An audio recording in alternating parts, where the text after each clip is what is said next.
রাগের মাথায় বলা কষ্টদায়ক কথা।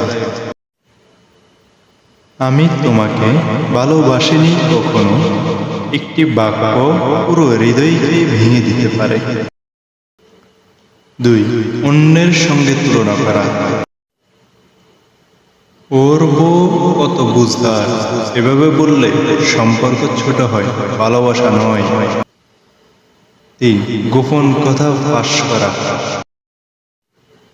নবীজি সাল্লাল্লাহু আলাইহি সাল্লাম বলেন, সবচেয়ে খারাপ ব্যক্তি যে স্ত্রীর গোপন কথা অন্যকে বলে। ইসলাম শিক্ষা দেয়, সম্পর্ক গড়ে তোলো রহমত দিয়ে, ধ্বংস করো না অহংকারে। যেখানে ক্ষমা আছে সেখানে বরকত নেমে আসে। ফলো করুন যেন ইসলাম আমাদের সম্পর্কে জান্নাতের পথ নিয়ে যায়। শেয়ার করুন যাদের এই কথাগুলো দরকার এবং সাবস্ক্রাইব করে আমাদের পাশে থাকুন।